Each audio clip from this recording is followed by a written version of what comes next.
आदरणीय बंधुओं, माताओं व मेरी प्यारी बहनों, राधे राधे। आप सभी का हमारे इस YouTube चैनल जीवन की धारा पर बहुत बहुत स्वागत है।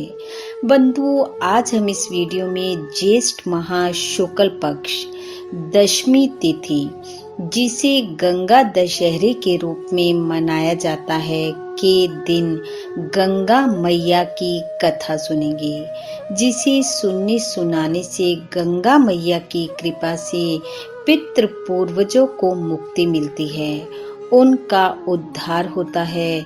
वे प्रसन्न पितृ घर परिवार पर अपनी कृपा बनाए रखते हैं।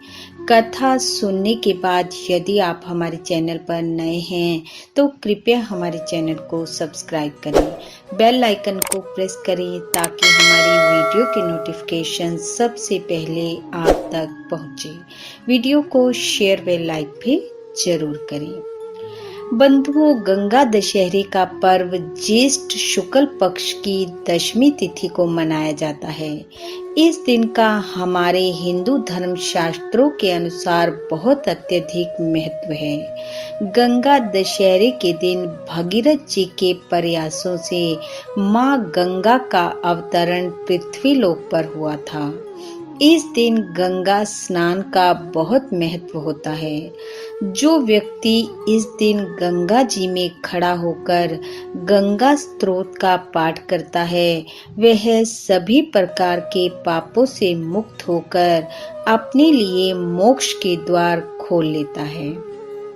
इसलिए यदि संभव हो सके तो इस दिन गंगा स्नान करें, और संभव न हो तो घर पर ही स्नान के जल में गंगा जल मिलाकर नहाएं। स्नान के बाद यथाशक्ति दान पुण्य का कार्य करें, अन्न जल वस्त्र आदि का दान करें। इस दिन घर के भीतर बाहर गंगा जल का छिड़काव भी अवश्य करें। माँ गंगा की कथा सुने, गंगा स्तोत्र पढ़ें या सुने, भगवत गीता का पाठ करें। ओम नमः शिवाय नारायणाय दशहराय गंगाए नमः मंत्र का उच्चारण करते हुए माँ गंगा से सुख समृद्धि व खुशहाली की प्रार्थना करें। आइए अब सुनते हैं माँ गंगा के अवतरण की कथा, जो कि इस प्रकार है। प्राचीन काल में अयोध्या में सगर नाम के राजा राज्य करते थे। उनके केशनी और सुमति नाम की दो रानियां थी। केशनी से अंशुमन नाम का पुत्र उन्हें प्राप्त हुआ था तथा सुमति के 60,000 पुत्र थे। एक बार राजा सगर ने अश्वमेघ यज्ञ किया। यज्ञ की पूर्ति के लिए एक घोड़ा छोड़ा गया। इंद्र यज्ञ को भंग करने हेतु घोड़े को चुराकर कपिल मुनि के आश्रम में बांध आए। राजा ने यज्ञ के घोड़े को खोजने के लिए अपने 60,000 पुत्रों को भेजा। घोड़े को खोजते खोजते वे कपिल मुनि के आश्रम में पहुंचे तो उन्होंने यज्ञ के घोड़े को वहां बंधा पाया। उस समय कपिल मुनि तपस्या कर रहे थे। राजा के पुत्रों ने कपिल मुनि को चोर चोर कहकर पुकारना शुरू कर दिया। कपिल मुनि की समाधि टूट गई तथा राजा के सारे पुत्र कपिल मुनि की क्रोध अग्नि में जलकर भस्म हो गए। अंशुमन पिता की आज्ञा पाकर अपने भाइयों को खोजता हुआ जब मुनि के आश्रम में पहुंचा तो महात्मा गरुड़ ने उसके भाइयों के भस्म होने का सारा वृतांत कह सुनाया। गरुड़ जी ने अंशुमन को यह भी बताया कि यदि इनकी मुक्ति चाहते हो तो गंगा जी को स्वर्ग से धरती पर लाना होगा, परंतु इस समय अश्व को ले जाकर अपने पिता के यज्ञ को पूरा करवाओ। उसके बाद गंगा जी को पृथ्वी पर लाने का कार्य करना।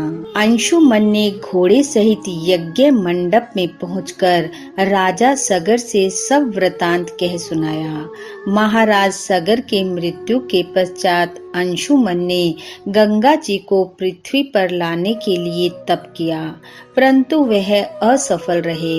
इसके बाद उनके पुत्र दलीप ने भी तपस्या की, परंतु उन्हें भी सफलता नहीं मिली।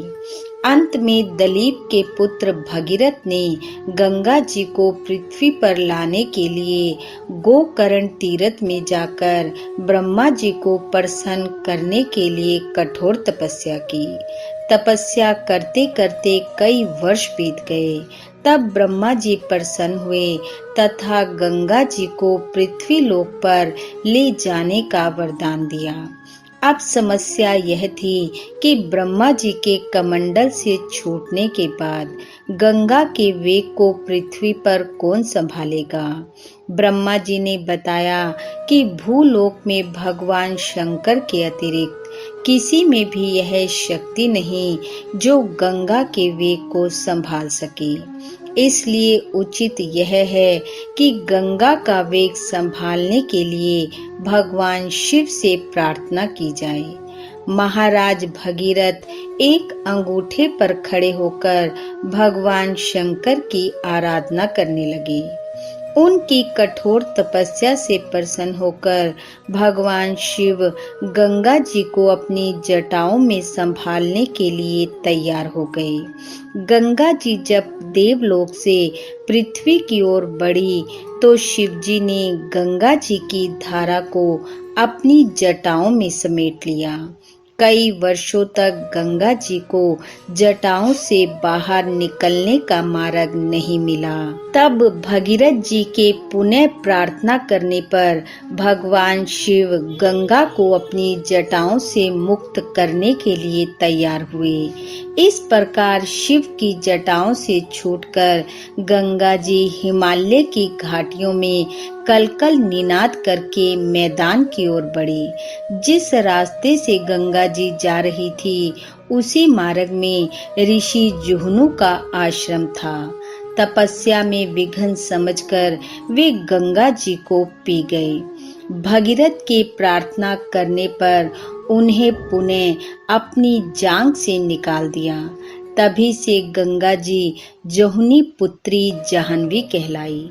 इस प्रकार अनेक स्थलों को पार करती हुई गंगा जी ने कपिल मुनि के आश्रम में पहुंचकर सगर के 60,000 पुत्रों के भस्म अवशेषों को तारकर मुक्त किया।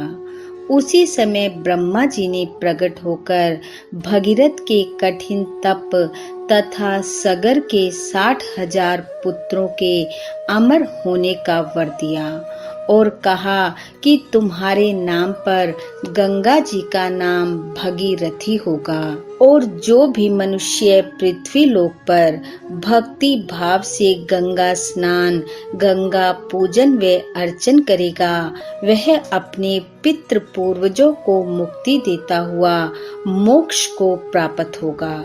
अब तुम जाकर अयोध्या का राज संभालो। ऐसा कहकर ब्रह्मा जी अंतर ध्यान हो गए। बोलो गंगा मैया की जय। बंधुओं, माँ गंगा की कृपा आप व आपके परिवार पर सदैव बनी रहे। आपका घर आंगन खुशियों से महकता रहे। इन्हीं शुभकामनाओं के साथ आप सबका बहुत बहुत धन्यवाद। राधे राधे।